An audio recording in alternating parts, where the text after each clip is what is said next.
Start किया था तब मंडे टू फ्राइडे आपको बता दिया गया था।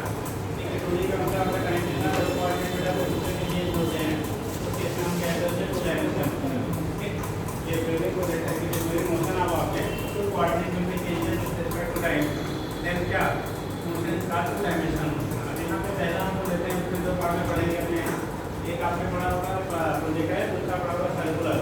तो फिर आप अभी हम लोग पढ़ेंगे तो प्रोजेक्टाइल मोशन की बात करते हैं।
कंडीशन क्या होता है जब बॉडी बेटा ओवर फेंकी जाएगी तो जी आरबीएस कहाँ काम करता है डाउन। इसलिए बॉडी को अगर हम लोग क्या करेंगे फेंकेंगे किसी भी एंगल पे फेंके जाए बॉडी तो देखिए बिजनेस का काम करेगा डाउन। इसलिए जी वाला जो कंपोनेंट है ना ये बेटा यू साइन थीटा की वैल्यू टाइम के साथ जब तक ये अपवर्ड जाएगा उसकी वैल्यू को घटाएगा और जब थीटा का डाउनवर्ड आएगा तो उसकी वैल्यू क्या करेगा बढ़ाएगा।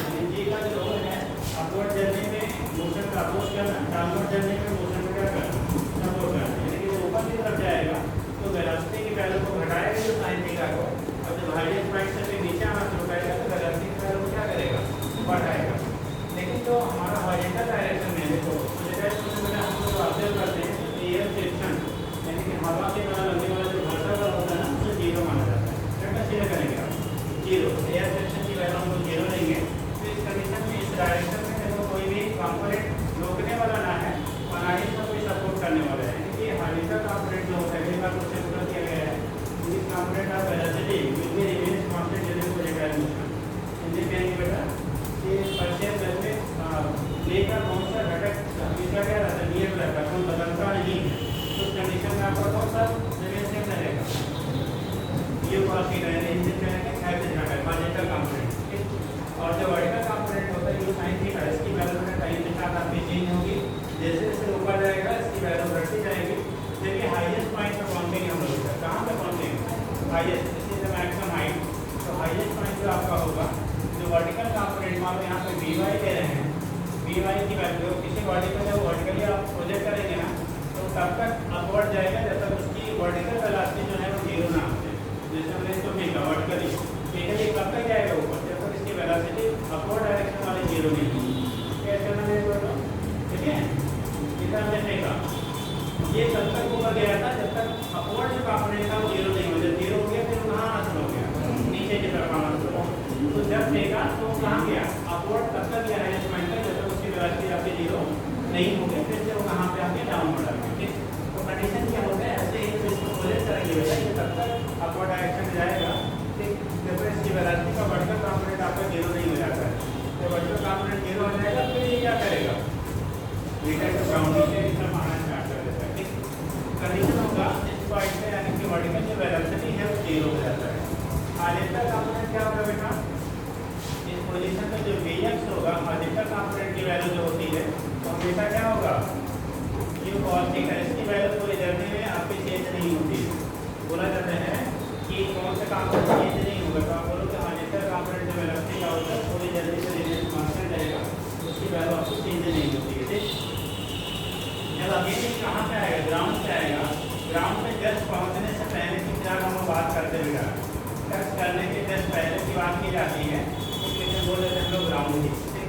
तो ग्राउंड पे जब जस्ट टच करने वाला होगा तो इसके दो कंपोनेंट थे, एक तो हॉरिजॉन्टल वाला जिसको मालूम Vx रहता है, इसकी वैल्यू रिमेन सी cos थीटा ही रहेगा, मतलब जहाँ से प्रोजेक्ट किया जब पहुँच रहा है ग्राउंड पे टच करने के जस्ट पहले तक हॉरिजॉन्टल कंपोनेंट की वैल्यू रिमेन v cos यानी u cos थीटा के बराबर ही है, ठीक। लेकिन जो वर्टिकल कंपोनेंट है जैसे हम लोग ऊपर जाते हैं वर्टिकल कंपोनेंट की वेलोसिटी घटती जाती है, हाईएस्ट पॉइंट पे जीरो होगा, जब लोवेस्ट पॉइंट पे आएंगे, पीछे जो अभी वन डायमेंशनल फंक्शन पढ़ा था तो जैसे बोला गया था वैसा नहीं है, थोड़े हाथ में चलो। तो वर्टिकल कंपोनेंट जो होता है जैसे जैसे हाईएस्ट पॉइंट पे जाएगा ना ये वेलोसिटी घट रही है, हाईएस्ट पॉइंट पे जाके वैल्यू क्या होगी, जीरो हो जाएगी, ठीक। तो उस केस में लेकिन अगर किसी बॉडी को हम किसी हाइट से वर्टिकली प्रोजेक्ट करते हैं तो जिस वेलोसिटी से जिस स्पीड से फेंकोगे बेटा सेम लेवल पे आएगा ना, फिर वही स्पीड क्या करता है, चेंज कर देता है, डायरेक्शन अपोजिट हो जाएगा, मैग्नीट्यूड चेंज हो। इस्तेमाल अगर 5 मीटर पर सेकंड हमने इसको प्रोजेक्ट किया ऊपर, तो जब हम फिर से दोबारा इसी लेवल पे ध्यान रखिए ग्राउंड पे नहीं सेम लेवल पे आएगा तो केस में स्पीड आपकी वही होगी, ग्राउंड से लेंगे तो ग्राउंड पे वही स्पीड मिलेगी। इस केस में जो वर्टिकल कंपोनेंट होगा उसकी जो वैल्यू होगी इसको Vy है इससे लेते हैं, ये u sin थीटा होगा, और साइन हम लोग निगेटिव लेते हैं, निगेटिव दैट मींस रिप्रेजेंट करता है बेटा डायरेक्शन कैसा हो गया, अपोजिट। जो डायरेक्शन है वो पहले क्या हो जाता है, अपोजिट हो जाता है, लेकिन दोनों का जो रिजल्टेंट वैल्यू आएगी वो इस डायरेक्शन में आपको फिर मिलेगा। तो जितनी अगर पूछा जाए कि जब नीचे ड्रॉप करेगा तो उसका मैग्नीट्यूड कितना होगा, तो आप याद रखिए जिस वेलोसिटी से जिस मैग्नीट्यूड से आपने प्रोजेक्ट किया था जब सेम लेवल पे पहुंचेगा तो वही उसका मैग्नीट्यूड किया था, जब क्या सेम लेवल पे पहुंचेगा तो उसकी वैल्यू उतनी ही होगी जितनी से आपने प्रोजेक्ट किया, ठीक। कौन चेंज होता गया टाइम के साथ बेटा, वर्टिकल कंपोनेंट जिसे बोलेंगे ऊर्ध्वाधर घटक, इसके बाद कितने मतलब ये इंडिया से जो कैलकुलेट किया है तो इंडिया पढ़ रहे हैं, जहाँ भी समझ आएगा तब कुछ लेना है। कभी कभी मैक्सिमम टाइम बोल देते हैं हिंदी, और कभी कभी टर्म्स नहीं होता है तो नहीं भूल गया और नहीं आपको समझ में आ रहा है तो कोई जरूरत नहीं पूछनी, नहीं समझ में आएगा तब पूछिएगा ना। तो उस केस में क्या होगा, जो वर्टिकल कंपोनेंट है यानी जो ऊर्ध्वाधर घटक उसकी वैल्यू टाइम के साथ हमारा क्या होगा चेंज, ऐसे मोशन को हम लोग क्या अलग से खोले पाएंगे, ठीक। तो हेडिंग पहले लिखिएगा, पहले प्रिंट कर दिया गया है, क्या होता है देखिए, projectile motion, projectile motion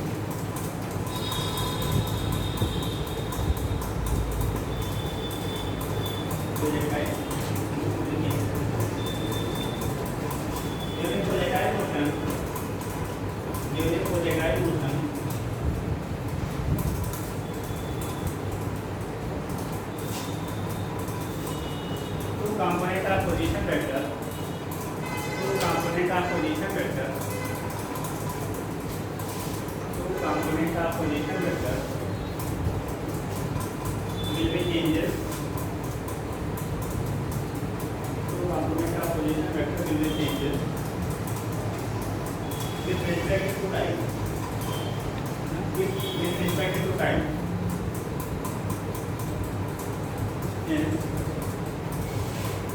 and it is an example of two-dimensional motion, and it is an example of two-dimensional motion, and it is an example of two-dimensional motion. ये क्या कहते हैं? two-dimensional motion की कैटेगरी में चर्चा कर जाते हैं। two-dimensional बात आगे देखेंगे।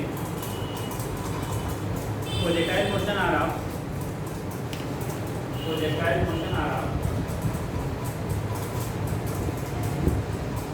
फॉलोइंग थ्री टाइप्स की कैटेगरी पढ़ते हैं बेटा। आपने बोर्ड में कि यहाँ ग्राउंड टू ग्राउंड प्रोजेक्टाइल नहीं पढ़ाया जाता है और हॉरिजॉन्टल भी वहाँ पे थोड़ा सा है, बट आपको क्या इंक्लाइन सर्फेस पे प्रोजेक्टाइल आपका बोर्ड में नहीं है। यहाँ भी कभी पूछा जाता है, बट कभी कभी डिजाइन कर लेंगे या कर सकते हैं। तो पहला देखेंगे आप पॉइंट लीजिए, पहले सब रेडी करिएगा। पहला oblique projectile, oblique oblique projectile bracket में लिखिए ground to ground projectile, ground to ground projectile, oblique projectile bracket में क्या बोलेंगे बेटा? Ground to ground projectile. ठीक, दूसरा सेकेंड लिखेंगे आपके पास ग्राउंड टू ग्राउंड प्रोजेक्टाइल। दूसरा लिखिएगा हॉरिजॉन्टल प्रोजेक्टाइल, हॉरिजॉन्टल प्रोजेक्टाइल। और तीसरा लिखेंगे projectile on an incline surface, projectile on an incline surface. किसी आनंद तल पे टेढ़े हुए तल पे हम लोग को क्या करते हैं? प्रोजेक्टाइल की स्टडी करते हैं। ठीक है, प्रोजेक्टाइल ऑन एन इंक्लाइन, ऐसे वाले को बेटा इंक्लाइन, जैसे ये सरफेस है ना, ऐसे अगर कोई एक साइड पे एक साइड इंक्लाइन सरफेस स्टडी करेंगे तो उसको बोलते हैं इंक्लाइन। इंडियन साइड आनंद तल बोलते हैं। आनंद बोलते हैं जी, इसके बारे में बताओ। आनंद तल बोलते हैं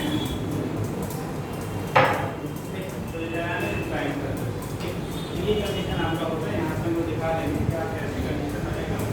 अब पहला हेडिंग करेंगे ऑब्लिक प्रोजेक्टाइल, पहला हेडिंग करेंगे बेटा ऑब्लिक प्रोजेक्टाइल।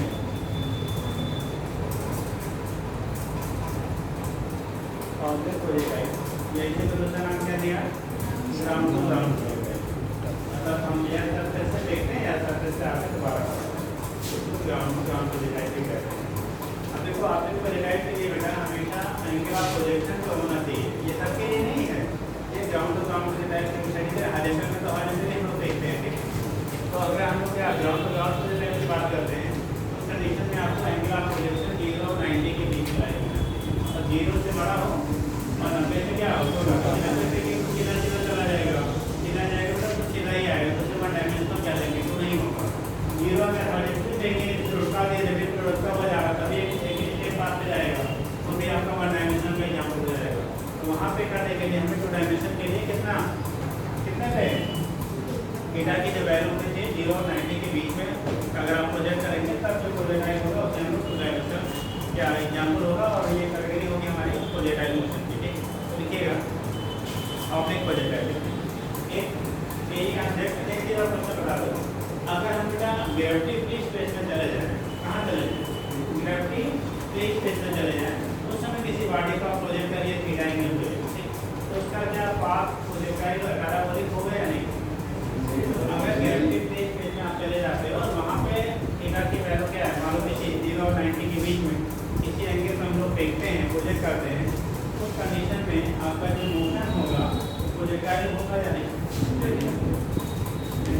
कितने लोग कह रहे हैं स्ट्रेट लाइन? हाँ करिए, कितने लोग बेटा स्ट्रेट लाइन होगा नॉट प्रोजेक्टाइल?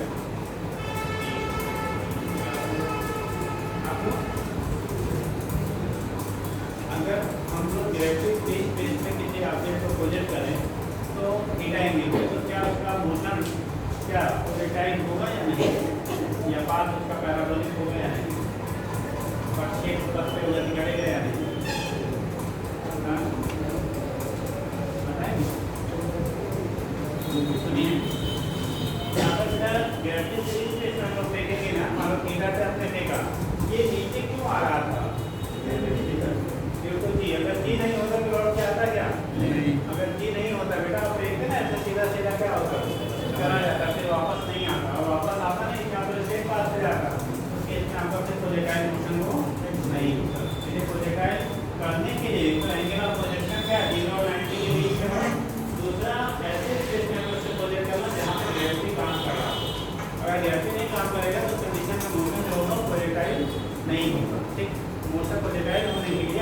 रिएक्टिव स्पेस अगर है तो कभी भी मोशन प्रोजेक्टाइल नहीं होगा, ध्यान रखिएगा। ठीक, कभी कभी थ्योरेटिकल क्वेश्चन बना दिया जाता है तो बहुत ही क्या चलो आसान होता है और क्वेश्चन पढ़ते ही आपके आंसर मिल जाते हैं तो मालूम नहीं रहता।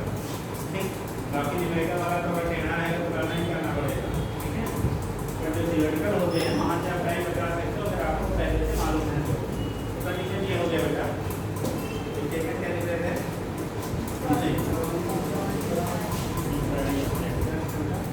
If any object, मुझे टाइम उसमें भी लिखिएगा,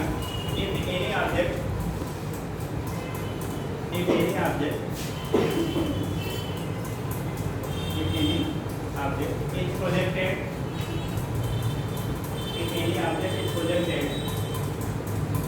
at an angle, if any object is projected at an angle theta, bracket में लिख लीजिएगा theta greater than 0 less than 90 at an angle theta, bracket में लिखो theta greater than 0 less than 90।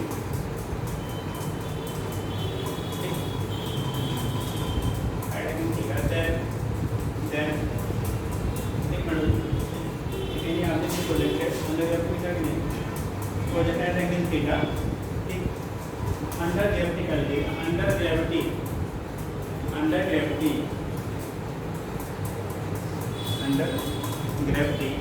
then path followed by object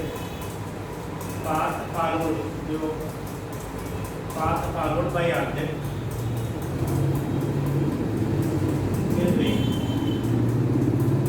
parabolic। कैसा होता है parabola को बोलेंगे, parabolic and motion of object is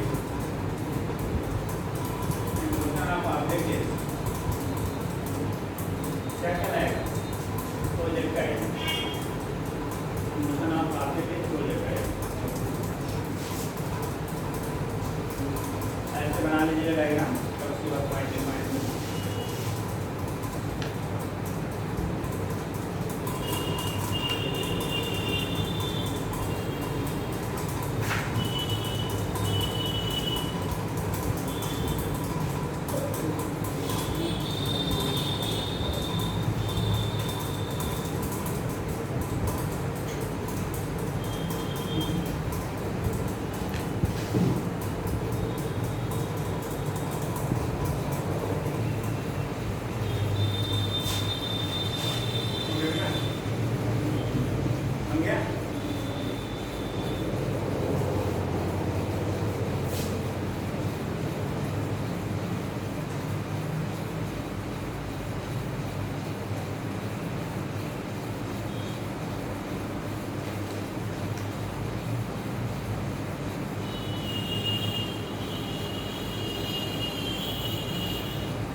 लिखेंगे फाइंड करके देख लीजिए।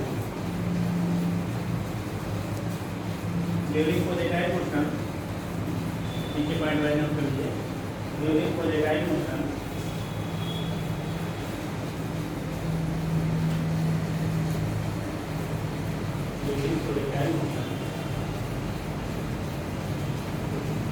और जेंटल कंपोनेंट ऑफ वेलोसिटी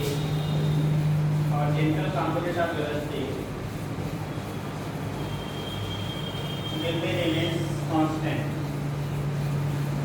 और general component of velocity will be remains constant और general component of velocity will be remains constant। चला भाई, जो हॉरिजॉन्टल कंपोनेंट वेलोसिटी का होता है वो हमारा क्या रहता है, कांस्टेंट रहता है, चेंज रहता है। ये फर्स्ट पॉइंट हो गया। दूसरा लिखेंगे next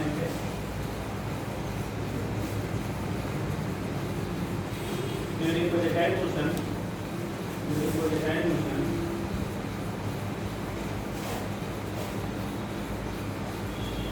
vertical component of velocity, ये वाला vertical component of velocity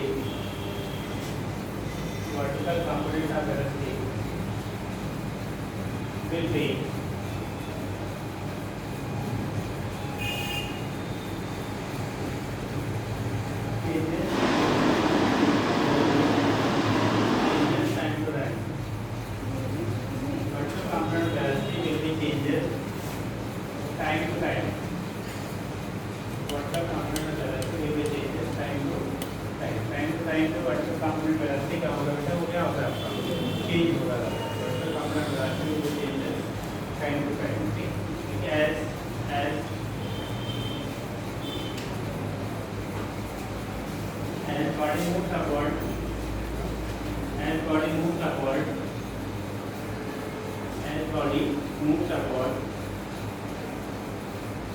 vertical component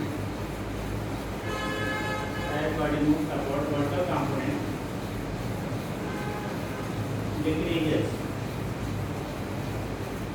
and at highest point its value will be zero. Its value will be zero. Its value will be zero. And as body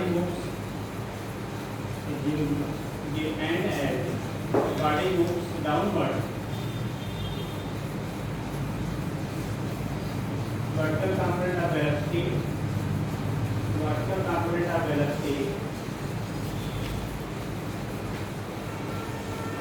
will be increases.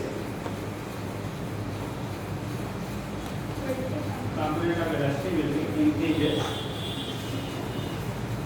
and on reaching ground level to same level, and on reaching ground, on just before reaching करो, नहीं तो confuse करेंगे. On just before reaching करो, on just before reaching, क्योंकि reaching करने का मायने हो जाता है आप टच कर लेंगे, टच कर जाएगा तो फिर जीरो हो जाएगा. टच करने के जस्ट पहले on just before reaching ground,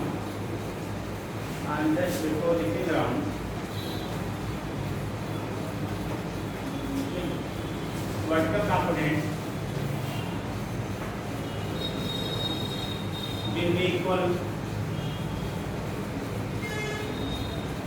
in magnitude as the time of projection. Projection के टाइम पे जितना था उतना ही पे हो जाता है. अगर लीजिएगा तो फिर ऐसा बेटा कि हाईएस्ट पॉइंट पे जो प्रोजेक्टाइल मोशन में पार्टिकल की वेलोसिटी कितनी है, velocity of the particle at highest point is projectile motion. Velocity of particle, ठीक है, eight highest point is projectile motion. Projectile motion में हाईएस्ट पॉइंट पे पार्टिकल की वेलोसिटी कितनी है, velocity of particle at highest point during projectile motion. Projectile motion में highest point पे particle की velocity कितनी है? At highest point during projectile motion. During projectile motion, the velocity of particle at highest point will be highest point पे particle की velocity कितनी हो जाएगी? At highest point, velocity of particle during projectile motion है.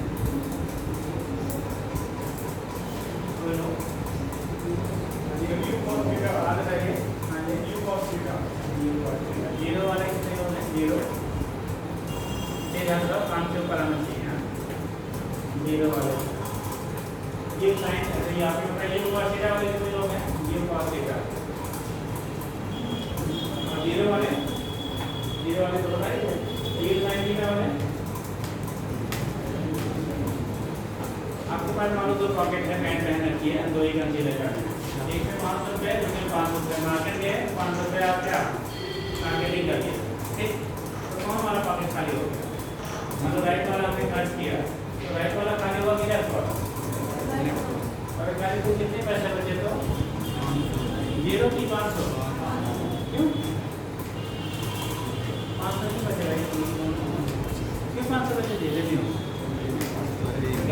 500 खर्च किया ना, यानी एक पॉकेट वाला खर्च किया, एक वाला बचा के रखा है। यार यहाँ भी तो वही है, बोला क्या हाईएस्ट पॉइंट पर कौन सी वैल्यू जीरो हो रही है? Vertical component. क्या हॉरिजॉन्टल कंपोनेंट जीरो हुआ है क्या? तो टोटल पूछा जाएगा तो जीरो हो जाएगा जी। आपको तो पता है ना टोटल जीरो हो जाएगा। टोटल जीरो होगा क्या? टोटल मतलब क्या? दोनों का सम, ठीक, दोनों का सम। ये वाला केवल जीरो हो रहा है, ये वाला नहीं हो रहा है ना। प्रोजेक्टाइल मोशन में ठीक है, जब हाईएस्ट पॉइंट पर होगा तो वर्टिकल कंपोनेंट केवल जीरो हो रहा है, हॉरिजॉन्टल वाला जीरो नहीं हो रहा है। तो टोटल पूछेंगे तो कौन हो जाएगा? किसके बराबर हो जाएगा? जितना हॉरिजॉन्टल होगा उसी बराबर होगा ना। तो हमने क्या बोला, 500 रुपये इसमें थे, 500 रुपये इसमें थे, हमने 500 रुपये वाले खर्च क्या देखे हैं बचे थे। यहाँ पे हॉरिजॉन्टल और वर्टिकल है, कौन वाला जीरो हुआ?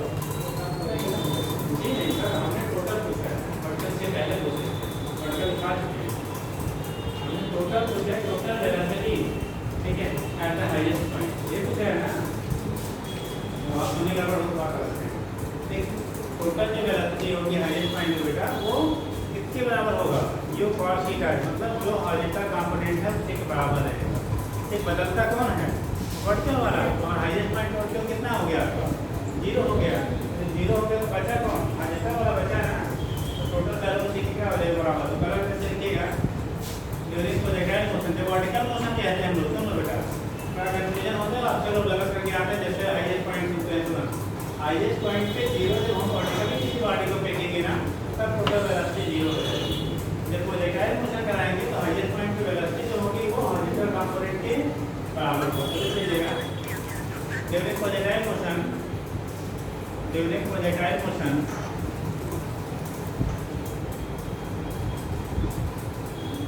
During projectile motion, resultant velocity, during projectile motion, resultant velocity,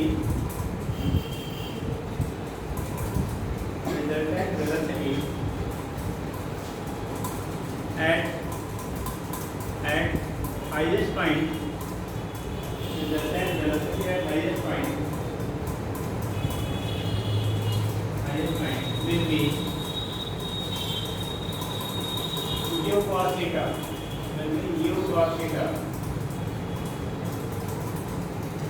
u cos theta, which is equal to, इसकी वैल्यू किसके बराबर है? हॉरिजॉन्टल कंपोनेंट ऑफ, ठीक है, मोशन। तो this is equal to horizontal component of velocity, this is equal to horizontal component of velocity. इसकी value होती है आपकी हॉरिजॉन्टल कंपोनेंट ऑफ वेलोसिटी क्या होता है? बराबर, this is equal to horizontal component of velocity.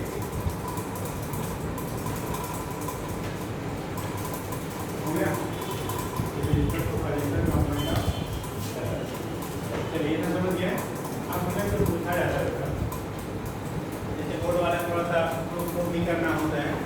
अगर प्रूफ की हम लोग बात करते हैं तो भी करवा दें, यार आपके यहाँ जरूरत नहीं कहीं तो करवा दें। बोर्ड वाले कौन है जो 11th में है? 11th में है, टेंशन फ्री है ना। बोर्ड में आना नहीं है, अगर कुछ होगा तो है नहीं, मतलब उसमें हम समझा रहे थे। अगर आपको प्रूव करना होता बेटा कि पाथ इसका पैराबोलिक होता है नहीं, ठीक, तो उसको प्रूव करने के लिए हम लोग डिस्टेंस में, जो मान लो डिस्टेंस से आपने कहा यहाँ से यहाँ तक जाने का आपको टी लग रहा है, क्या लग रहा है? टी। तो यक्स के टर्म में हम लोग क्या करें? यक्स इक्वल टू ये यक्स टू टी हो जाएगा, वहाँ से निकाल लेते हैं टी की वैल्यू, और वाई कंपोनेंट को क्या करते हैं? कैलकुलेट कर लेते हैं। तो वाई का जो इक्वेशन है, फर्स्ट सेकंड क्वेश्चन में जो रिपीट करते हैं, तो वाई का इक्वेशन आपको मिला होगा, ठीक है, वो कैसा होता है? Similar to equation of parabola होता है। इसलिए हम लोग कहते हैं पाथ फॉलोड बाय क्या? पाथ की जो प्रोजेक्टाइल मोशन इज पैराबोलिक, ठीक है, एंड मोशन इज प्रोजेक्टाइल। तो वो चीज़ें वही करनी रहती है। हमें यहाँ आपको जो पूछा जाना है, आपने पढ़ा होगा time of flight, horizontal and vertical height. क्या टाइम ऑफ फ्लाइट क्या होता है बेटा? What is time of flight? डेन काल हिंदी वालों ने पढ़ा होगा, हिंदी में इन्होंने पढ़ा तो डेन काल पढ़ाया गया होगा। पढ़े थे कि नहीं पढ़े थे जी? मैंने तो कैसे पास हो गया समझने की तैयार से, हैं तो जरूरत नहीं थी पढ़ने के लिए। चलिए, डेन काल कितने बार पता है बेटा? Time of flight, time of flight या डेन काल किसी लैंग्वेज में बोल सकते हैं, जो भी 4-5 लैंग्वेज चलता है वो जानते हैं, तो जिससे बता पाओ। है ना, लेकिन वो सही होना चाहिए। ठीक, बताएंगे बताएंगे भाई बोलो, पढ़ के आए तो बेटा डॉक्टर बनना है तो पढ़ के आइए, घर से जाके क्वेश्चन करिए और पीछे कीजिए, रिवाइज रखिए। ठीक, एक ही मूल मंत्र है बनने का, बाकी कोई शॉर्टकट नहीं है। अगर किसी को लगता है कि शॉर्टकट पढ़ के और डॉक्टर बन जाएंगे तो पॉसिबल नहीं है, या बनने जो बन चुके हैं उनसे पूछ लीजिएगा कि जिन्होंने पहले प्रिपरेशन कर चुके हैं और वैसे लोगों से नहीं ठीक हुआ है उन लोगों से पूछ लीजिएगा। ठीक, कलेक्शन के लिए कोई शॉर्टकट नहीं होता है। जब तक आप डिटेल नहीं जानेंगे, ठीक है, कंप्लीट सिलेबस के बारे में नॉलेज नहीं होगा, तब तक हो नहीं सकता है। और ना ही ऐसा पॉसिबल है कि हमारा क्या फिजिक्स बहुत अच्छा है तो सिलेक्शन हो जाएगा, बायोलॉजी बहुत अच्छा सिलेक्शन हो जाएगा, मैथ बहुत अच्छा सिलेक्शन हो जाएगा, डायरेक्ट क्या केमिस्ट्री बहुत अच्छा सिलेक्शन हो जाएगा। एक दो सब्जेक्ट से सिलेक्शन भी नहीं होता। एक ज़माना होता था कि दो सब्जेक्ट बहुत अच्छा होता था, बच्चे जिसमें थोड़ा काम चलाओ हो होता था तभी वो सिलेक्शन हो जाता था, जब मेट 60-70% बना करती थी। अब कितने बनती है जो भैया कितना इस बार 645 प्लस, ठीक, माने 650, 720 में 650 कितना आपको मार्क्स आने चाहिए, कितना परसेंटेज ना बेटा किसके लिए हो?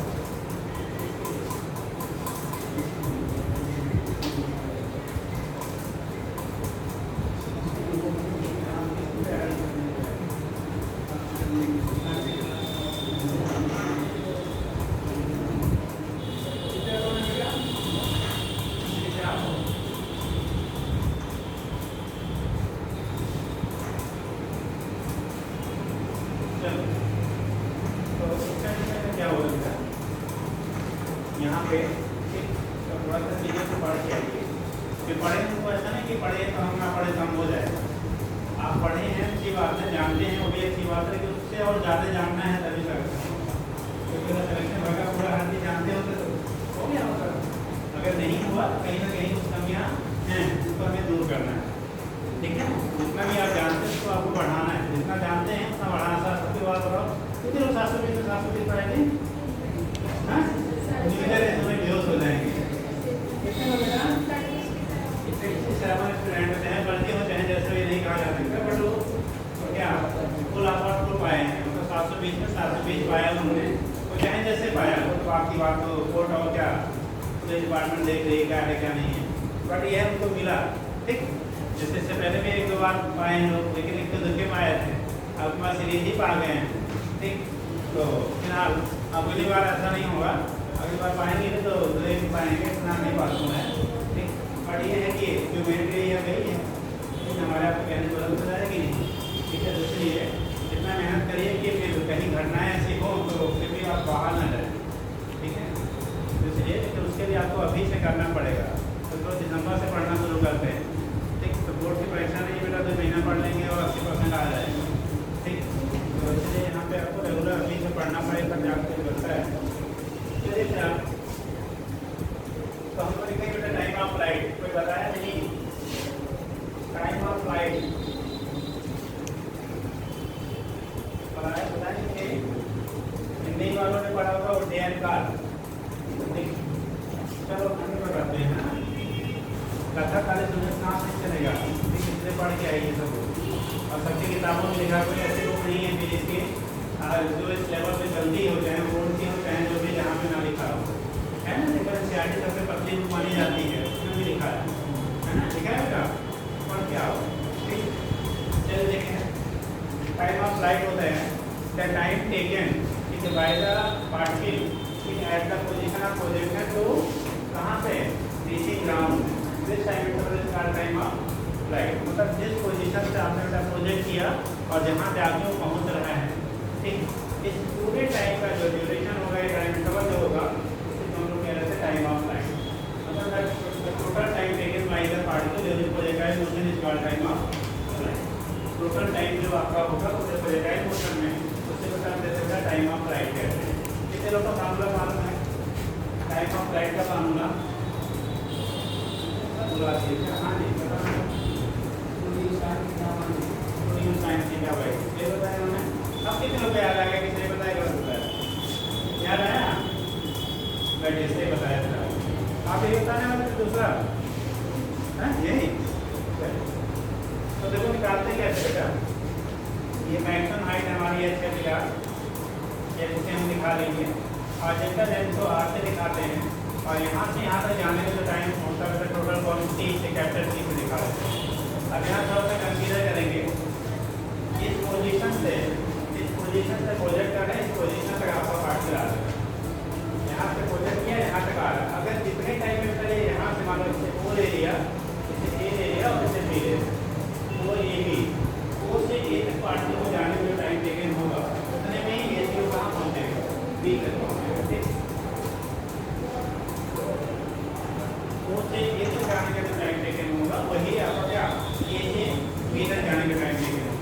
पार्टिकल जितने टाइम में ए तक जा रहा है उतने टाइम में ए से बी तक पहुँचेगा। तो अगर यहाँ से यहाँ तक का टाइम निकाल ले बेटा, तो यहाँ से फिर यहाँ तक जाने वाला टाइम भी आपको क्या होगा, उसी का डबल कर दीजिए, तो टोटल टाइम यहाँ से यहाँ तक आपको मिल जाएगा। अब इसके लिए निकाल कैसे सकते हैं, देखो वर्टिकल कंपोनेंट वेलोसिटी का क्या है, 0 है, यहाँ पे इसका वैल्यू u sin थीटा है। आपने एक क्वेश्चन पढ़ा होगा क्या, v = u + at पढ़ा है ना, तो फर्स्ट क्वेश्चन आपके पास एक ही जगह पे हाँ ठीक कर लीजिएगा। तो यहाँ पे कह रहे हैं कैसे, time taken by particle in reaching highest point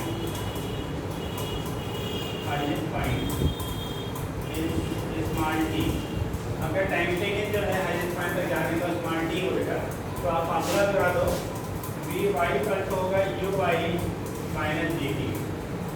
highest point पे v y की वैल्यू कितना बताया गया, कितना है यहाँ पे, अरे तो फोर किया करो भैया, नॉन प्लस वाले नहीं होना आप लोग, दूसरा जितना जानते हो उतना मुझे बोल दिया करो ना।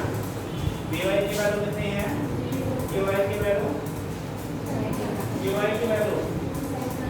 यू साइन थीटा, ठीक, यू वाई की वैल्यू कितना हो गया, you sine theta minus J T. देखो हम खाली पढ़ा के चले जाएंगे, उससे भी नहीं पाओगे, इसमें आप पढ़ना क्या या बोलना शुरू करो, ठीक, नहीं तो हम कहानी करके चले जाएंगे इतिहास की तरह, आप हाँ दो बोल समझ रह जाएंगे। ये अगर समझना है तो थोड़ा सा आप लोग जगते रहा करिए मेंटली, खाली फिजिकली नहीं। हाँ, अभी तो इसके इधर से कर लेंगे तो टी की वैल्यू कितनी हो जाएगी, यू साइन थीटा, तो टी की वैल्यू निकालोगे बेटा, यू साइन थीटा कौन क्या, you sine theta by T.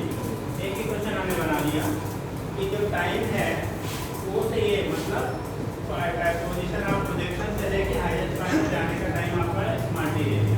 तो टोटल टाइम ऑफ फ्लाइट जो होगा बेटा वो क्या हो जाएगा, इसका तो 2 टाइम हो जाएगा, हेंस टाइम ऑफ फ्लाइट दिखेगा नीचे, और तेरा मतलब क्या है तेरा मैंने दिखाया कभी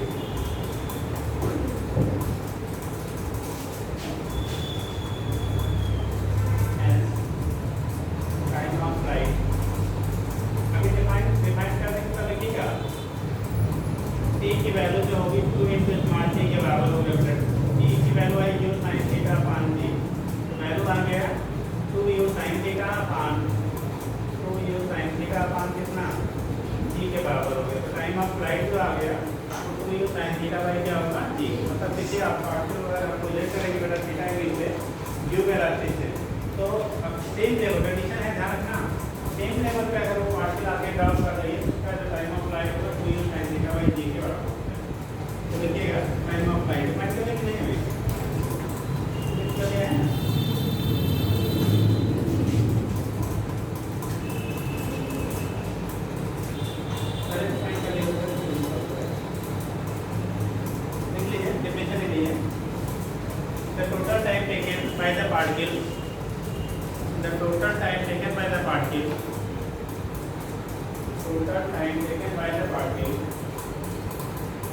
during projectile motion, total time taken by the particle during projectile motion is called time of flight. Is called time of flight. Total time taken by particle during projectile motion is called time of flight. नाम दे देता क्या, time of flight है, time of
जाएगी बेटा, theta की value 90, sin 90 की value कितनी होती है 1, और जब 1 हो जाएगा तो क्या बचेगा 2u/g हो जाएगा।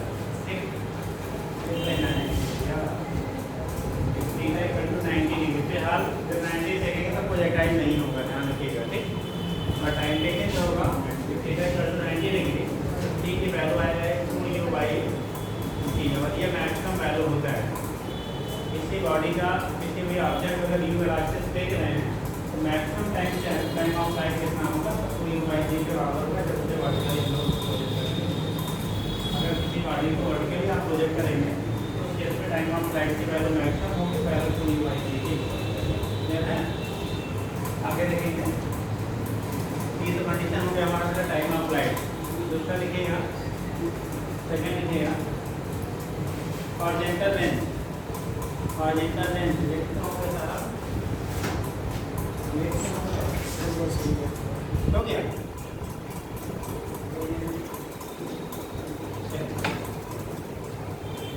हॉरिजॉन्टल लेंथ, हॉरिजॉन्टल लेंथ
ये कि नहीं कि इस सिचुएशन में कंडीशन बनने पर, ठीक है। चलिए फिर तो आपको याद दिला दिया है कि ऐसे कंडीशन में अक्सर गलतियाँ लोग कर जाते हैं और बाद में ज़िंदगी भर पछताना होता है, ठीक है। चलिए सर आगे लिखेंगे, हो गया आज समय कैसे डिटरमाइन करेंगे देखिए।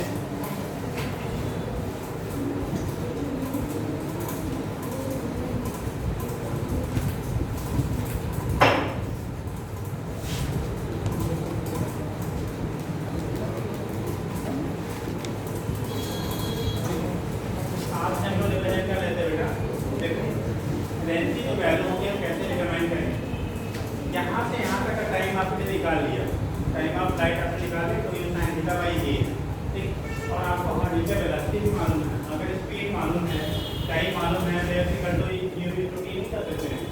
तो यहाँ पे जब करेंगे हॉरिजॉन्टल लेंथ की वैल्यू निकालेंगे तो आर की जो वैल्यू होगी, आर की वैल्यू होगी बेटा हॉरिजॉन्टल वेलोसिटी कितना है यू एक्स और टाइम ऑफ फ्लाइट टी है, यू एक्स इंटू टी यानी हॉरिजॉन्टल का आपने velocity into time of flight. अब यहाँ पे वैल्यू कर दीजिए यू cos थीटा, टी की वैल्यू बेटा 2u sin थीटा बाई कितना टी, टी की value 2u sin theta by T के बराबर हो जाएगा, ठीक। अब कंडीशन यहाँ पे होगा जरा डिसाइड करते हैं u into u square 2 into sin theta into cos theta upon T. देखो ये बेटा अपने फार्मूला एक पढ़ा होगा 2 sin theta into cos theta कितना होता है बेटा, 2 sin theta into cos theta कितना होता है 2 sin theta into cos theta equal to sin 2 जैसे मैथ वाले कितने लोग भैया मैथ से ना रहा मैं तो कम से कम इनको बायोलॉजी वालों को छोड़ दिया तो मैथ वालों को बता दिया तो मेरा के हाई स्कूल लेवल पे सबने पढ़ा है ना, ये उनके पास हो गया है ना। तो कंडीशन होगा यहाँ पे sin 2 थीटा होगा, क्या होता है sin 2 थीटा, यहाँ पे रखोगे u square sin 2 theta by कितना, तो लेंथ की जो वैल्यू हो गई u square sin 2 theta by t के बराबर हो जाएगा, ठीक। अब यहाँ पे हमने लेंगे ये थीटा इक्वल टू 45 डिग्री, अगर एंगल ऑफ प्रोजेक्शन 45 डिग्री है, 45 डिग्री का हम लोग प्रोजेक्ट करते हैं तो r की वैल्यू बेटा मैक्सिमम मिलता आएगा u square sin 2 into 45 upon कितना sin 2 into 45 90 sin 90 वैल्यू 1 तो आ जाएगा u स्क्वायर अपॉन कितना t, यही वैल्यू मैक्सिमम कहलाता है। क्या कहते हैं eight which angle any body is projected so that horizontal length will B maximum, तो केस में 45 डिग्री। जैसे पहले लॉन्ग किया जब हुआ करता था स्कूलों में, किसी लॉन्ग जंप में पार्टिसिपेट किया तो मोबाइल पे कूद होती है ना, ठीक। तो उस केस में क्या होता है लॉन्ग जंप जब हुआ करता था तो उस केस में मैक्सिमम डिस्टेंस वही कवर कर पाता था जो अपने आप को क्या कितने से हॉरिजॉन्टल से 45 की एंगल का अगर वो मेंटेन कर ले जाता था, ठीक। तो उस केस में क्या होता है कि आप उसी वेलोसिटी से दौड़िए बट अगर एंगल आपका 45 से डिफरेंट है तो रेंज की वैल्यू आपकी कम होगी, जिसके क्या एंगल 45 के क्या वेरी क्लोज या 45 होगा उसके लिए रेंज की वैल्यू क्या होती है मैक्सिमम होगी। तो बोला जाता है किसी बॉडी को अगर आपको देखना है और मैक्सिमम डिस्टेंस तक देखना है तो कितना होना चाहिए, उस केस में आपको थीटा की वैल्यू 45 होना चाहिए, ठीक। दूसरा अगर थीटा की वैल्यू 90 दे तो बेटा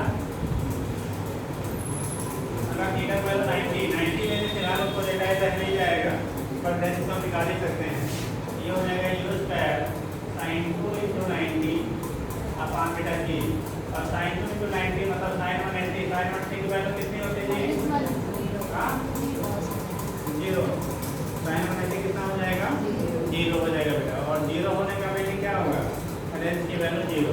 वैसे देखो 90 पे अगर फेंक तो सीधा सीधा फेंकेंगे ना, जहाँ देखो फेंका वहीं हाथ में आ गया, मतलब कोई भी हॉरिजॉन्टल डिस्टेंस को कवर नहीं करेगा। कोई बॉडी अगर आपका कितने पे 90 डिग्री पे फेंकी जा रही है हॉरिजॉन्टल से तो उस केस में उसकी रेंज की वैल्यू ऑलवेज 0 होगा, ठीक। नोट कर लीजिए, डिफाइन तो कर लिया था ना, नोट कर लीजिए। और अदर देन दिस एंगल लेंगे तो वैल्यू उसी के बीच में कहीं लाई करेगा आपका, ठीक। जैसे जैसे थीटा बढ़ाते हैं लेंथ की जो वैल्यू होती है आपकी पहले क्या करती है बढ़ती है, फिर आपकी क्या होगी घटने लगती है।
तीसरा लिखिएगा वर्टिकल हाइट, वर्टिकल हाइट नहीं बोल रही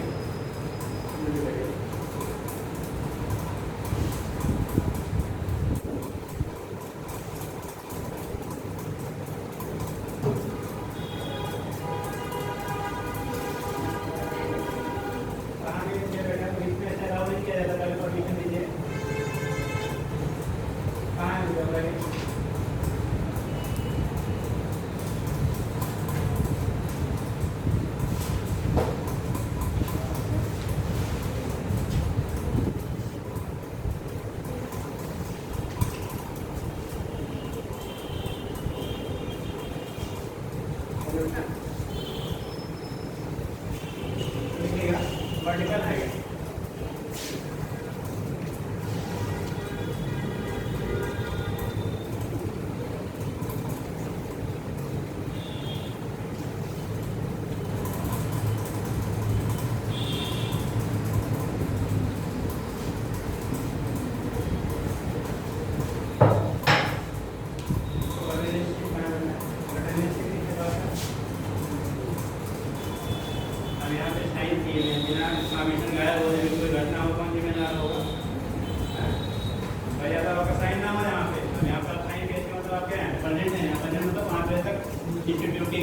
जिम्मेदारी आपकी है, 5 बजे वाला जाके कहाँ जाता कोई मतलब नहीं। ठीक, अब किसी को छूटा बेटा बट अगर आप साइन किए हुए हैं उसके बीच में आप जाते तो पहले इन्फॉर्मेशन आपका होना चाहिए, आप ऐसा बातचीत से बात करेंगे। ठीक हो गया ना। वर्टिकल हाइट अगर हम लोग बात करते हैं इसकी वर्टिकल हाइट की बात आप करो, उसकी बात करेंगे वर्टिकल हाइट क्या बात करो तो कंडीशन क्या होता है। ये जो आपकी मैक्सिमम हाइट अटेन करेगा डिजाइन फंक्शन को इसको हम लोग कर देते हैं क्या वर्टिकल हाइट लिखिएगा maximum height attain, maximum height attain bye the particle, maximum height attain bye the particle,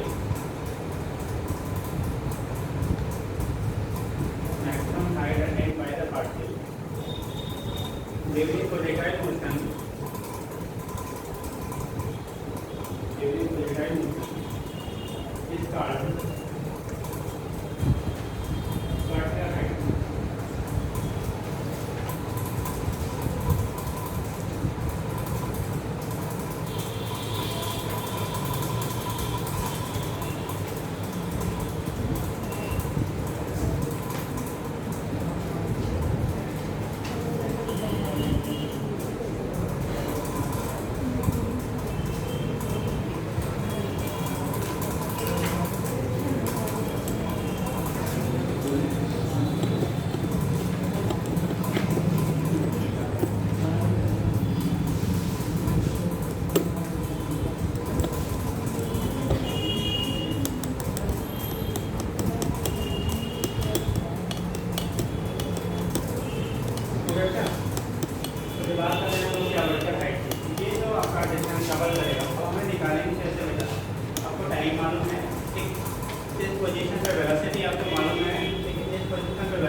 अभी टेस्ट भी आपने दिया, यूनिट कितने लोग टेस्ट दिए थे आप बताओ, टेस्ट में कितने लोग थे उस दिन, अगर टेस्ट में पार्टिसिपेट किया करिए। ठीक, 4-3 टेस्ट लगातार अटेंड रहेंगे तो बाहर, इसलिए टेस्ट में अटेंड नहीं हुआ करिए। ठीक है, रूल सारे बहुत बदल रहे हैं। अगर आप अटेंडेंस एक हफ्ते कंटिन्यू क्या है एबसेंट है, रजिस्ट्रेशन कैंसिल, आप 3 टेस्ट कंटिन्यू नहीं देते हैं तो आप रजिस्ट्रेशन कैंसिल। ठीक, गवर्नमेंट ने बहुत सारे रूल्स रेगुलेशन बदल दिए, तो मजे बाबा से मजे जाओ कहानी खत्म। ठीक नहीं है, तो ये देखिए कंडीशन क्या होगा, ये हाइट हमें निकालना है। अभी चैप्टर खत्म हो गया, टेस्ट में दे चुके हैं, हमारे उसके अखाड़े क्वेश्चन ही नहीं आता है। ठीक, पढ़ा करिए थे, हाँ बताइए 20 का equal to square plus 2 a पढ़ा था।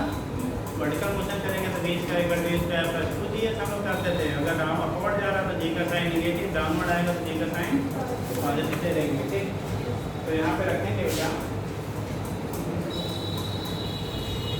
Vertical height.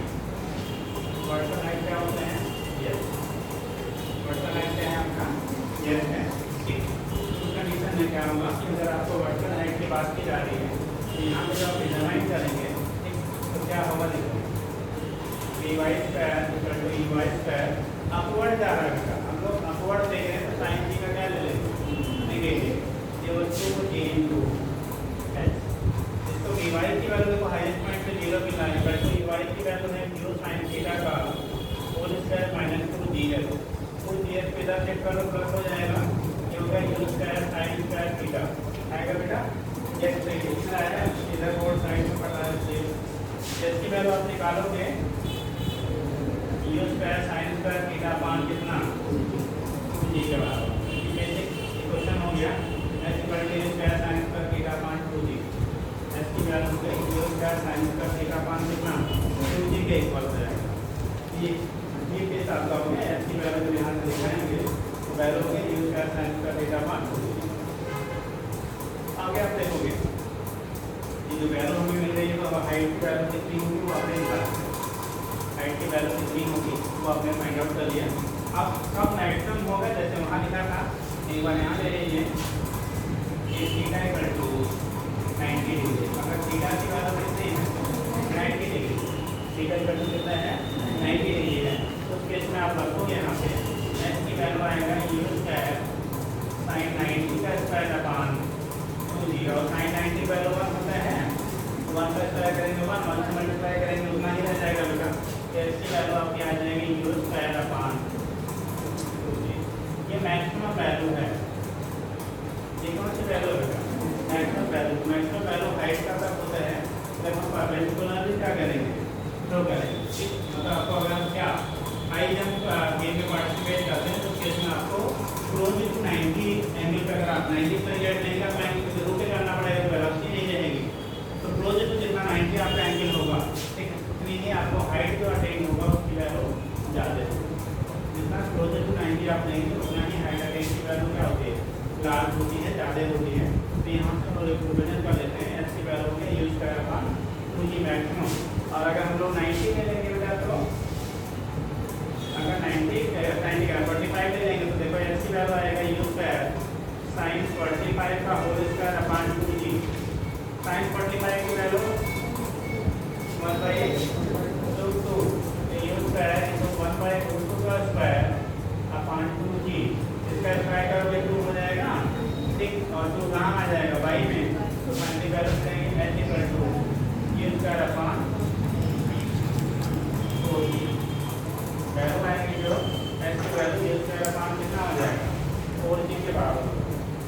एस की वैल्यू हो जाएगी u स्क्वायर अपान कितना, 4g के इक्वल हो जाएगा। तो यहाँ से आपको पता चल जाएगा क्या हुआ, कैसे होगा। ठीक है, बना दीजिए।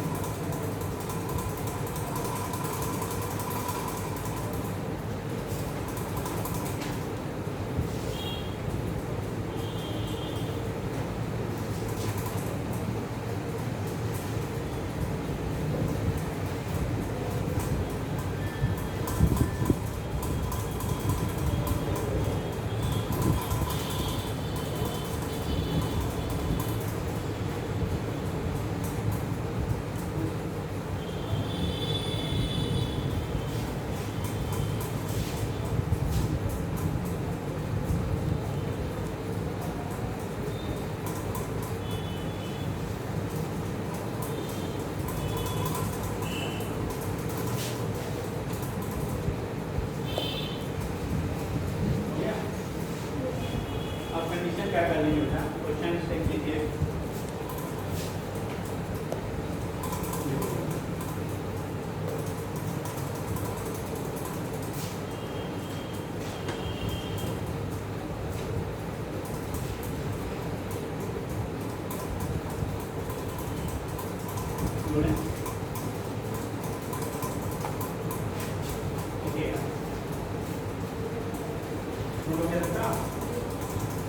two bodies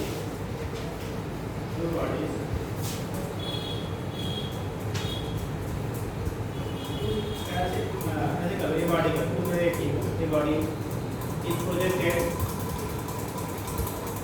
body is projected eight A which angle, body is projected eight which angle from horizontal, eight which angle from horizontal, so that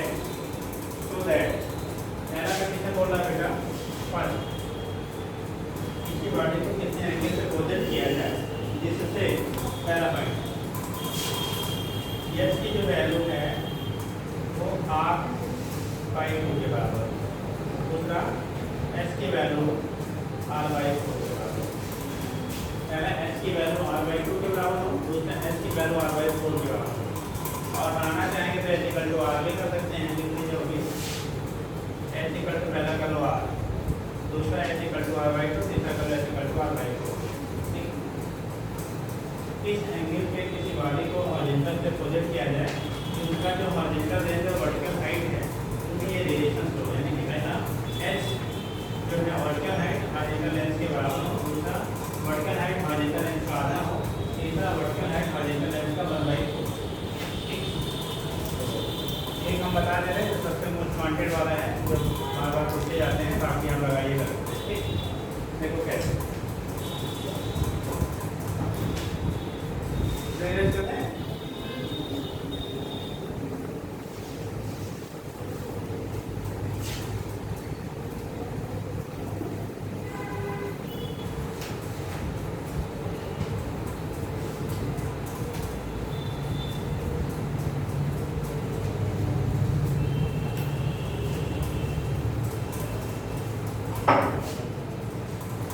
पहला बेटा जो थर्ड वाला है सबसे ज़्यादा इसी पे फोकस किया जाता है, तो हम उसको इसमें करना है, काफ़ी आप उसी में करके दो करते कर लीजिएगा, करते करेंगे करके लाइए। आपको प्रूव करना है h इक्वल टू r/e, इसको पहला बना देते हैं, h इक्वल टू r/e, दूसरा r/2, तीसरा r/4। ठीक, बोला क्या जा रहा है h की वैल्यू r/4 के बराबर है, हमें प्रूव करना है h इक्वल टू r/4। तो बोला कि किस एंगल पे बॉडी को प्रोजेक्ट करेंगे कि वर्टिकल हाइट जो है हॉरिजॉन्टल लेंथ का 1/4। कैसे आप करेंगे, दोनों का बेटा फार्मूला रख दीजिए और दोनों साइड पे इक्वेट कर लीजिए, वहाँ से थीटा की वैल्यू मिल जाएगी।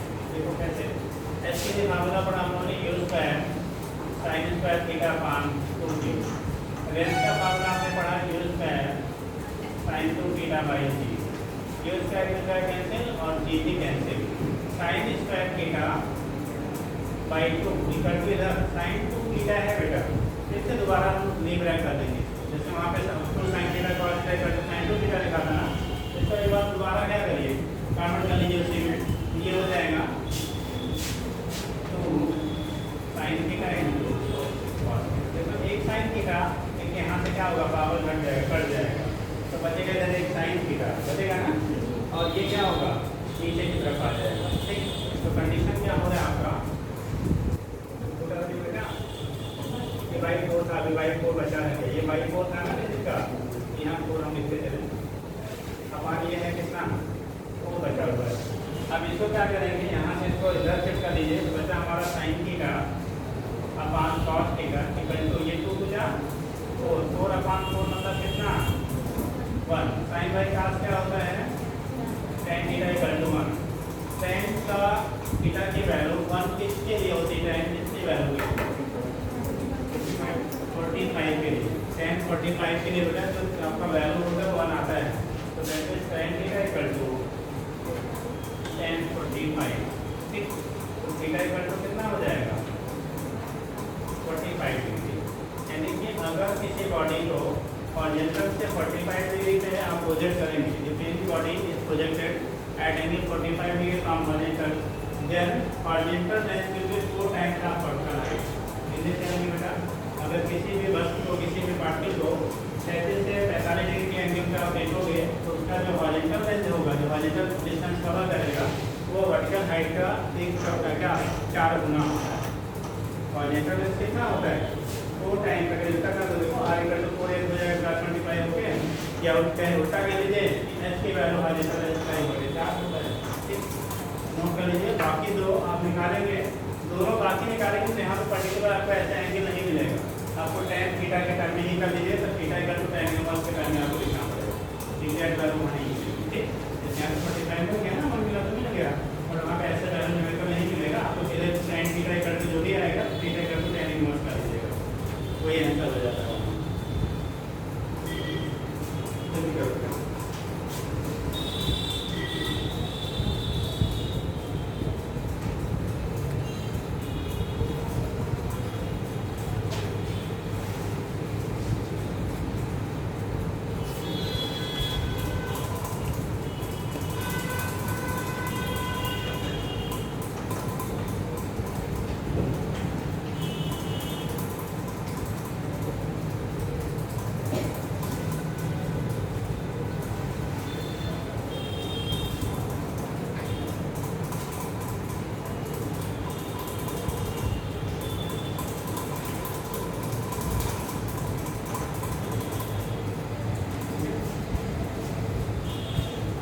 ये तो हो गया बेटा हमारा क्या ग्राउंड टू ग्राउंड या ऑब्जेक्ट प्रोजेक्ट है। दूसरा होता है हार्वेस्टर प्रोजेक्ट है, नोट करिएगा डायरेक्टली, बाकी का लीजिएगा क्वेश्चन कर लिए, बहुत सारे प्रोजेक्ट है तो क्वेश्चन आपको मिलेंगे, ठीक है।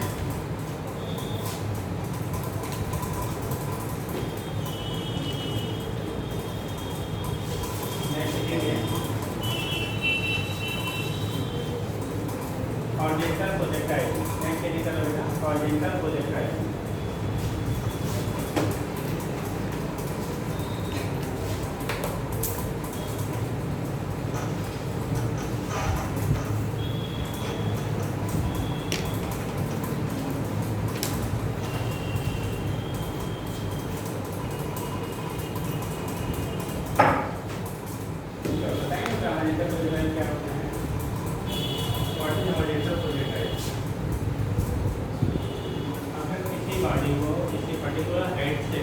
और जैसे भी हम लोग जैसे सर पे खड़े हो गए, अब सर से आपने किसी बॉडी को पत्थर को फेंक दिया हार्डली ऐसे, उस केस में जो मोशन उसका होगा वो हाफ हो जाएगा, जैसे काम करता है।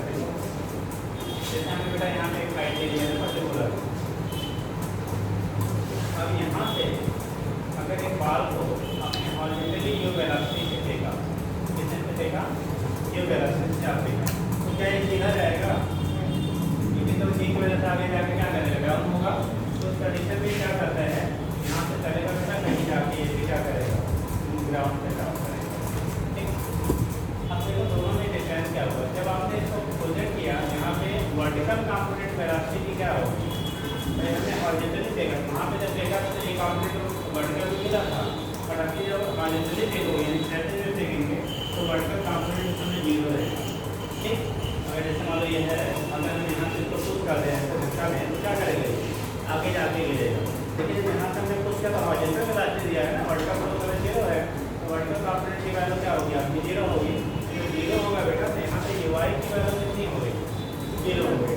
अब ये पार्टिकल यहाँ से यहाँ तक आएगा, इस पोजीशन में जब पहुँचेगा, ये आपका कंपटीशन क्या हो रहा है, u की वैल्यू यहाँ पे वालों ने vx ले लिया, वर्टिकल कंपोनेंट हमेशा क्या रहता है, ठीक, हॉरिजॉन्टल कंपोनेंट हमेशा कांस्टेंट रहेगा, और यहाँ ui लिया था, इसी की वैल्यू ux इक्वल टू यहाँ u ले लिया, तो vx की वैल्यू 0 होगी। जब यहाँ पहुँचेगा बेटा तो इसका वर्टिकल कंपोनेंट से कुछ ना कुछ मिलेगा, आपकी बार वर्टिकल कंपोनेंट की वैल्यू 0 नहीं होगी, नहीं होने का मैंने क्या हुआ, क्योंकि यहाँ से यहाँ तक ड्राफ करते करते कुछ वेलोसिटी वो गेन कर देगा, यहाँ से यहाँ तक ड्राफ करते करते क्या हुआ, कुछ ना कुछ वेलोसिटी गेन कर देगा। तो अगर ये हाइट आपने ऐसे लिया, सपोज कहाँ से एच हाइट से आप इसको प्रोजेक्ट कर रहे हैं ऑब्वियसली, ठीक, तो यहाँ से अब ये कितना काम करेगा, नीचे इस डायरेक्शन में केवल वेलोसिटी है, और कोई भी उसको बाय वेलोसिटी इंक्रीज करने वाला और ना ही कोई डिक्रीज करने वाला वेक्टर है, तो लगाने वाला है तो कोई बढ़ाने वाला है। उस कंडीशन में क्या होगा, यहाँ से जो आपका बॉडी जाएगी इस पोजीशन पे कहीं आके आपका ड्रॉप हो रहा है, ये काफी पोजीशन हुई।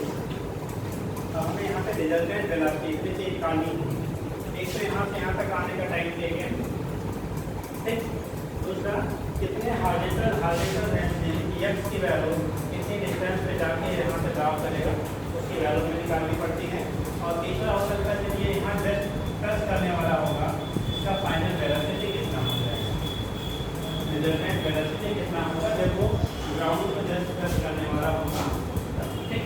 तो देखो कैसे निकालेंगे, पहले निकालना है बेटा टाइम, कितने टाइम के बाद वो ग्राउंड पे पहुंच जाएगा। ठीक, तो यहाँ पे जो टाइम ऑफ फ्लाइट ही कह रहा है, ठीक है, बट यहाँ पे क्या है, हाफ प्रोजेक्टाइल। जैसे वहाँ जब फेंक देते देखो याद करो, ऐसे यहाँ से जाके फिर आपके नीचे आता था ना, आपको इतना पोर्शन कटता तो यार केवल यहाँ से यहाँ तक गया। ठीक, तो उस केस में दोनों में आपका डिफरेंस हो जाएगी। तो कैसे आप दिखाओगे, देखो टाइम ऑफ फ्लाइट जो आपका होगा, टाइम ऑफ फ्लाइट सी की वैल्यू एच हाइट से तो गिरा है, फार्मूला आपने पढ़ा होगा एच पर के यू के प्लस हाफ जी के स्क्वायर है ना, सेकेंड इक्वेशन।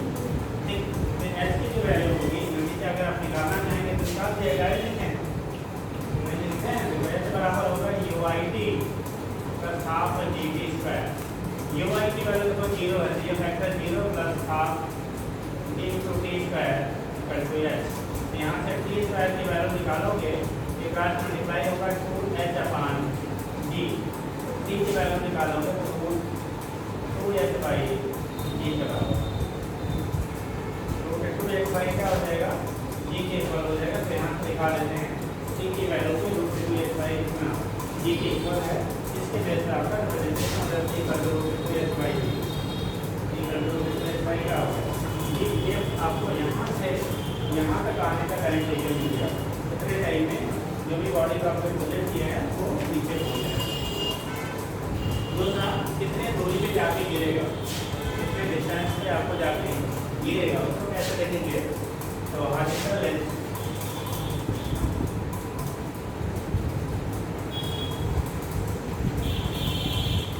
यक्स की वैल्यू होगी बेटा जो यक्स इंटू टी, यूएक्स की वैल्यू आपने लिया है क्यू है, टी की वैल्यू आई होगी 2h by ji, 2h by जी। तो यक्स की वैल्यू होगी यू इंटू 2h बाई जी के बराबर हो गया। ये होता है कितने डिस्टेंस पे जाकर वो गिरेगा, ये दो चीज़ों पे डिपेंड कर रहा है। एक तो हार्टिकल वेलोसिटी जो है उसकी, और दूसरा इसकी हाइट, जितनी हाइट से आप फेंकोगे। ठीक है, जितनी ज़्यादा हाइट से फेंकेंगे उतना ज़्यादा जाके गिरेगा। इसका मेनली जो यूज होता है, जो आपके क्या आपके जब भी जो क्या कंट्री के बीच में वार वगैरह होते हैं, तो जब बम्बार्टमेंट करते हैं किससे, प्लेन से। ठीक, तो उसके अंदर जो भी हमारा कहते हैं जो भी यूज़ किया जाता है वहाँ पे वार के लिए, उससे बम वगैरह जो गिराते हैं ना, उनको भी फिजिक्स पहले पढ़ाया जाता है। इसीलिए PRT दी जाती है मैथ स्टूडेंट उस पोजिशन पे, जैसे जहाँ पे जो तोप वगैरह चलाते हैं या जो इस टाइप का क्या होते हैं। ठीक है, क्या दूसरे कंट्री में बम्बार्टमेंट वगैरह की बात आती है, उन जगहों पे जो पोस्टिंग की जाती है वो हमेशा साइंस स्ट्रीम के बच्चों का ही लिया जाता है जो साइंस में फिजिक्स पढ़े, और उसमें PRT मैथ ग्रुप को दी जाती है। अगर मैथ ग्रुप अवेलेबल नहीं है तो सेकेंडरी से बायो ग्रुप का वो भी उसको 6 महीना पहले पढ़ाया यही हो जाता है। तो डेटा इमोशन अगर गिराना था पड़ोसी देश में गिरा दिया क्या, अपने भी है उस कंडीशन वो चीज़ें आपको पहले पढ़ाई जाती है कि कितनी स्पीड से आपकी क्या जेट जा रही है, कितनी हाइट पे है, उसके अप्रॉक्सीमेशन में आप क्या करते हैं, बम्बार्टमेंट करते हैं।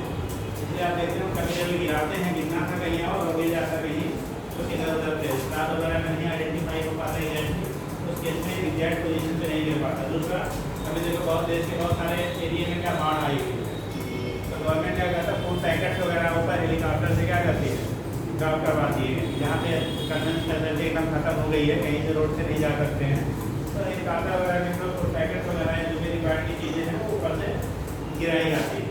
क्योंकि हेलीकॉप्टर चलो नहीं, नीचे से मारने का डर है नहीं, कोई गोली मार देगा, इसलिए वो नीचे से आपके बड़े स्लो स्पीड में क्या किया जाता है, उसको ड्रॉप किया जाता है या गिराया जाता है, लैंड करने लायक हो तो लैंड करा देते हैं। लेकिन जहाँ पे ऐसी कंडीशन होती है कि नीचे से भी डर है, नीचे हाइट को भी डर है, स्लो स्पीड किया तो भी डर है, तो वहाँ पे लार्ज हाइट से भी क्या करते हैं, बम वगैरह डाल दिए जाते हैं। लेकिन सारे जगहों पे इतना हम क्या करते हैं, इस कॉन्सेप्ट का यूज़ करते हैं कि कितने दूरी पे गिरेगा, कितने समय के बाद गिरेगा। अब मान लो किसी पे क्या कोई है आदमी है, उस पर गिराना है, अब आप इतनी ऊंचाई से गिराए, 15 आदमी निकल जाके वो गिर रहा है, तो भी नहीं मतलब है, मतलब आपको सारी चीज़ें वहाँ पे लगभग आइडेंटिफाई करके सब ड्रॉप किया जाता है। तो उस जगहों में हम लोग क्या करते हैं, यूज़ करते हैं अजेंडा प्रोजेक्टाइल का। अब यहाँ पे जब गिरेगा तो उसकी वेलोसिटी क्या होगी, ड्रॉपिंग वेलोसिटी। तो देखो यहाँ पे Vy की वैल्यू आपने निकाल दिया, क्या यहाँ पे अगर वेलोसिटी निकालें, वर्टिकल कंपोनेंट ऑफ वेलोसिटी अगर आपको निकालना है तो कंडीशन क्या होगा, वेलोसिटी या वर्टिकल कंपोनेंट ऑफ वेलोसिटी पहले निकाल लो।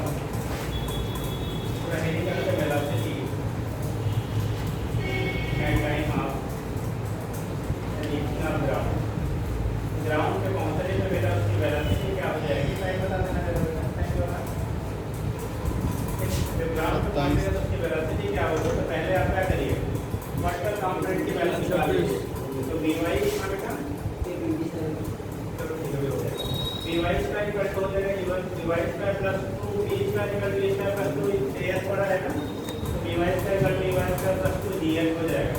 बी वाई की वैल्यू 0 था, ये 0 प्लस 2 जी एस, यानी कि बी वाई की वैल्यू जो मिल रही 2 जी एस के बराबर होगी। इस पोजीशन पे जब एक पहुंचेगा ना, तो वेलोसिटी का जो वर्टिकल कंपोनेंट है उसकी वैल्यू 2 जी एस से क्या रूट 2 जी एस के बराबर हो जाएगा। यहाँ लिखेंगे रूट 2 टी इंटू एस, ये वर्टिकल हो गया और हॉरिजॉन्टल की वैल्यू ये है। तो नेट वेलोसिटी कितना हो जाएगा बेटा? Net velocity at time of reaching ground, at time of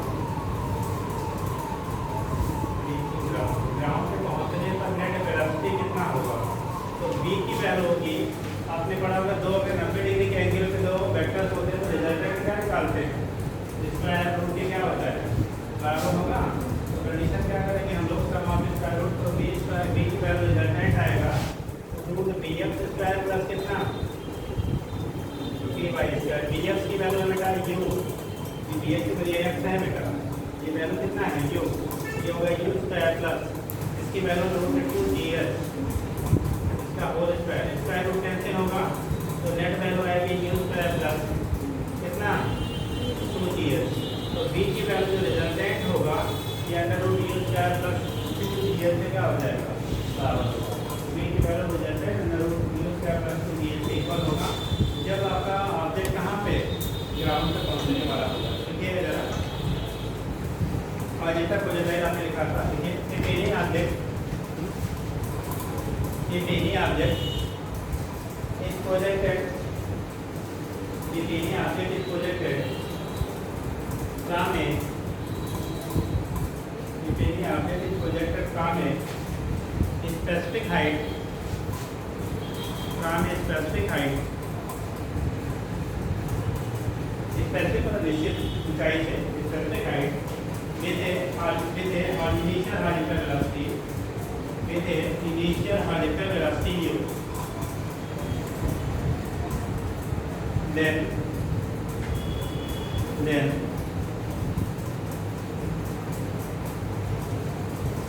path followed by object, then path followed by object will be path followed by object will be parabolic, path followed by object will be parabolic, path followed by object will be क्या? parabolic। जो बात आपका follow करेगा कैसा होता है? parabolic। ठीक, path followed by object will be parabolic। बात जो फॉलो करता है वो यहाँ parabolic नेचर का होता है। path followed by object will be parabolic and motion is half projectile, and motion is half projectile, motion जो होगा half projectile होगा। ठीक है, half projectile। अब डायग्राम ऐसे बना लो और यहाँ से आप मूव कर लीजिए डायग्राम है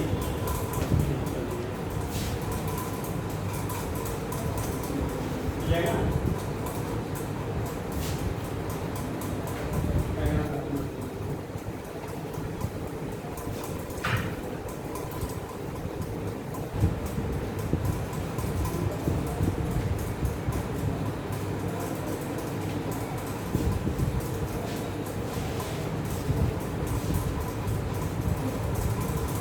क्वेश्चन करा देंगे, बाकी इसका जो पार्ट रखा हुआ है बहुत ज़्यादा कम नहीं होता है, बता दिया जाएगा कि किसी ब्लाइंड सर्कल पे। ठीक, कोई टाइम वहाँ पे हम निकालते हैं रेंज भी कम ही पूछा था वहाँ टाइम ऑफ लाइट के एक बार आई टी वाला जो क्वेश्चन बनाया था आगे भी तो थोड़ा सा बता दिया जाए जो भी सिलेबस में है तो थोड़ा देख लेते हैं उसको, बाकी फिर आपका सर्कुलर मोशन स्टार्ट किया जाएगा। उसके बाद सेकेंड पार्ट आपका होता है सर्कुलर मोशन।